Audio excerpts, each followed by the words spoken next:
Assalamualaikum warahmatullahi wabarakatuh. Perkenalkan, nama saya Nadayin Erianti dengan NIM C1B023010. Di sini saya akan menyampaikan presentasi dengan materi tantangan komunikasi lintas generasi di tempat kerja. Baiklah, yang pertama yaitu ada latar belakang. Dalam era globalisasi dan kemajuan teknologi, tempat kerja kini diisi oleh berbagai generasi, mulai dari baby boomers, generasi X, Y, atau millennials, hingga generasi Z yang memiliki nilai, cara berpikir, dan gaya komunikasi berbeda. Perbedaan ini sering menimbulkan tantangan dalam menyampaikan pesan, bekerja sama, dan memahami satu sama lain di lingkungan organisasi. Oleh karena itu, kemampuan berkomunikasi lintas generasi menjadi hal penting agar tercipta kerjasama yang efektif, hubungan kerja yang harmonis, dan peningkatan produktivitas dalam organisasi modern. Baiklah, selanjutnya yaitu ada konsep komunikasi organisasi. Komunikasi organisasi membantu mengatur perilaku anggota, memberikan arahan, serta menciptakan hubungan kerja yang sehat. Contohnya itu ada fungsi kontrol, yaitu komunikasi dari atasan ke bawahan untuk memastikan tugas berjalan sesuai dengan aturan. Lalu ada fungsi motivasi, yaitu untuk memberi umpan balik dan penghargaan agar karyawan lebih semangat. Lalu ada fungsi ekspresi emosi, yaitu menyalurkan pendapat dan perasaan agar tidak terjadi ketegangan. Lalu yang terakhir itu ada fungsi informasi yang menjadi sarana untuk berbagi data dan mengambil keputusan. Dengan 4 fungsi ini, komunikasi menjadi dasar utama keberhasilan organisasi. Baiklah, selanjutnya itu ada ciri dan nilai setiap generasi. Yang pertama itu ada baby boomers. Ciri-cirinya yaitu disiplin, menghormati hierarki, dan sangat loyal terhadap pekerjaan. Lalu ada nilai yaitu stabilitas dan kerja keras. Tantangannya yaitu kurang cepat beradaptasi dengan teknologi baru. Lalu yang kedua itu ada generasi X. Ciri-cirinya mandiri, realistis, dan menghargai waktu pribadi. Lalu ada nilai, keseimbangan antara pekerjaan dan kehidupan pribadi. Lalu tantangannya yaitu menyesuaikan diri dengan perubahan teknologi yang cepat. Lalu ada yang ketiga, ada generasi Y atau millennials.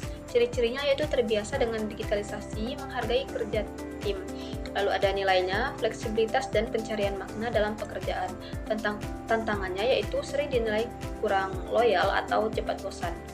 Lalu ada generasi Z atau Gen Z, yaitu ciri-cirinya sangat akrab dengan media sosial dan inovasi teknologi.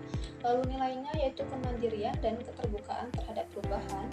Lalu tantangannya yaitu dunia kerja yang cepat berubah menuntut adaptasi tinggi. Baiklah, selanjutnya itu ada tantangan utama komunikasi. Ada 5 tantangan utama, yaitu yang pertama, perbedaan dalam penggunaan teknologi komunikasi.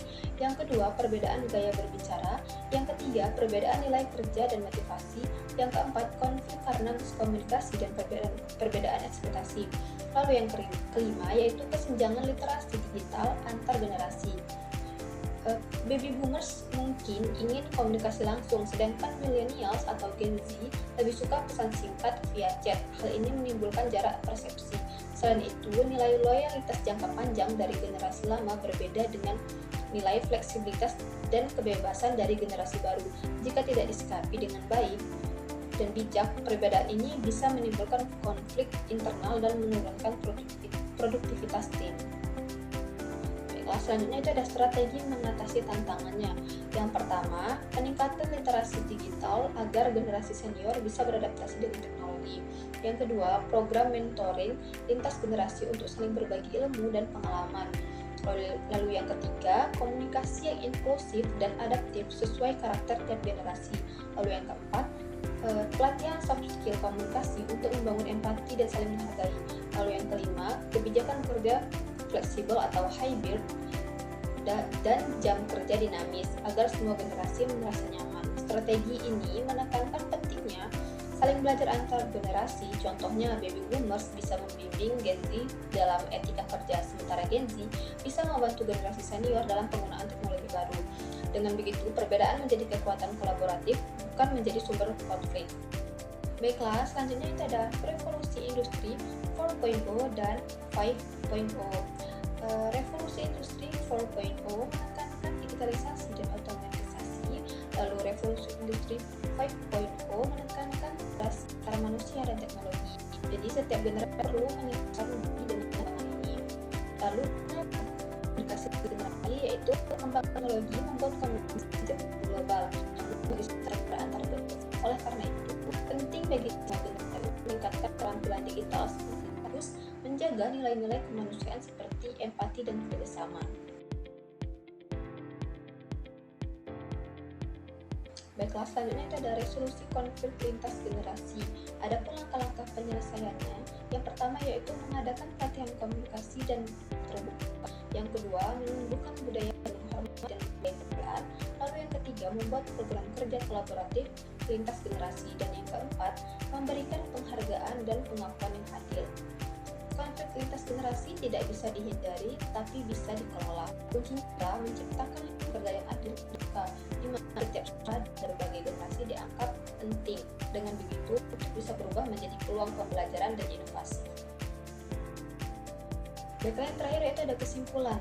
Kesimpulannya adalah ada lingkungan kemudian keberagaman generasi seperti boomers, generasi X, generasi Y, generasi Z menjadi tantangan tersendiri dalam proses komunikasi.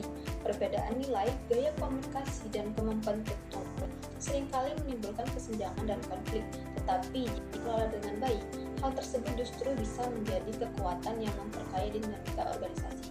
Oleh karena itu, keberhasilan organisasi sangat bergantung pada kemampuan pemimpin dalam menciptakan komunikasi inklusif, adaptif, dan menghargai setiap perbedaan melalui peningkatan literasi digital, program mentoring lintas generasi, dan budaya kerja kolaboratif.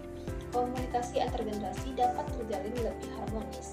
Dengan begitu, keberagaman generasi bukan menjadi hambatan, yaitu melainkan menjadi kekuatan utama untuk mewujudkan organisasi yang inovatif, produktif, dan berkelanjutan.